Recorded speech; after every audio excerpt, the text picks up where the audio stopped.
Crush the curve.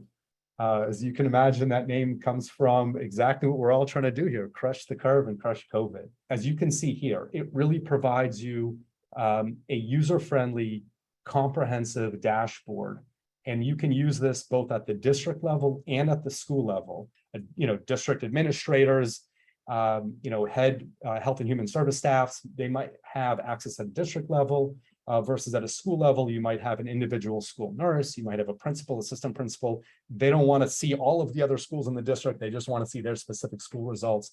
And the dashboard really is user-friendly and comprehensive in both of those regards. A central location where you can see all of your testing data, monitor things like outbreak trends across your entire district. Again, this is at the district level that we're talking. There are a variety of pre-built reports that you can generate. And if you ever have any questions about those, you can use that in-app chat that I was talking about. If you don't remember exactly where that is and you're looking for a report, you can just easily to access the chat and ask a question. Hey, how do I access the reports? Our team is really proud to have a 2-minute response time on that. I don't even know how they do that. It's pretty incredible.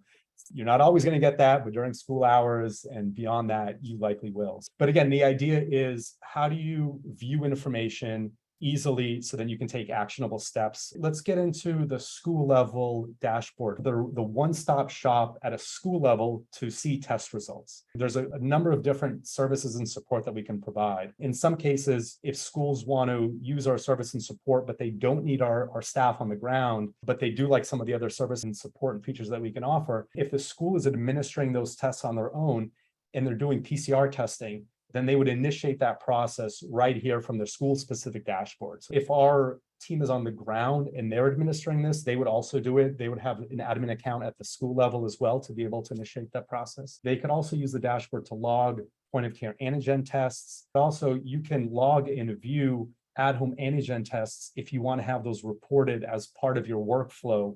All right, getting into a little bit more detail here, what you can see is taken from a school level dashboard. Let's go through some of the features that you could access within here. Consent tracking is obviously a big one. One of the things that's pretty cool, you can generate a school-specific consent registration link, and then you can use that to share out to your school community. Send it out to email, you can put it into a newsletter. If you have some other school communication platform that you want to use, you can use that to send it out at a school level so you can collect consents.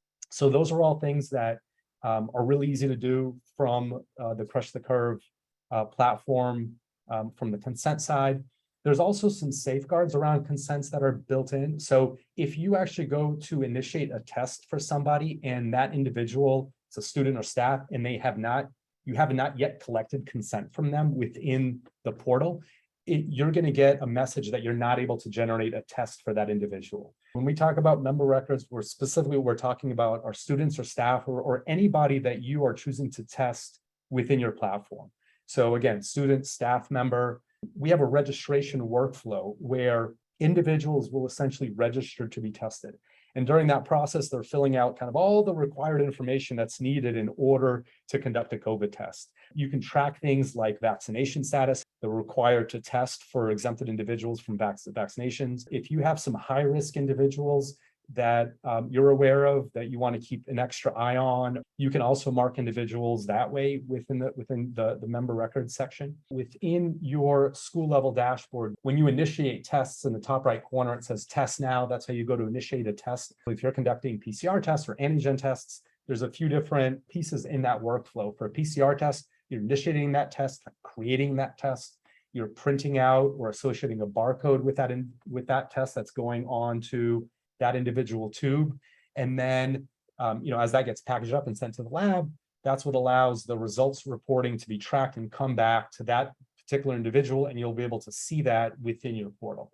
If it's an antigen test, whether it's at home, at school, diagnostic surveillance, however you're doing your antigen testing, you're really using the portal, the school level portal dashboard, to be able to do things like create that test for that individual, see the results for all of the antigen tests that you're collecting. You can easily generate reports, any of the tests or the test results. You can gather at-home antigen test reporting if you choose to do that.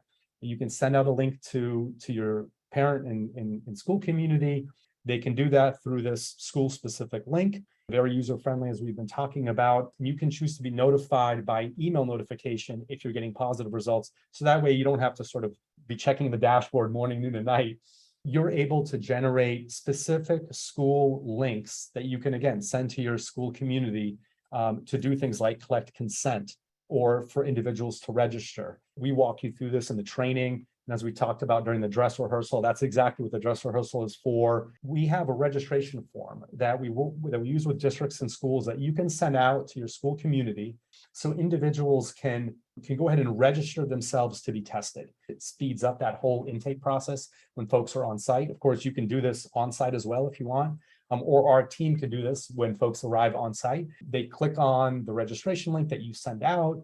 They can find their specific individual school. They can enter in their information. If they've registered previously, they can look up their information, verify yourself through email, update your information as necessary. The consents that we use, so you can just collect consent at the beginning of the school year. And if your testing strategy or modality or technology changes, the consent that we use really covers all of that, so you don't have to recollect consent.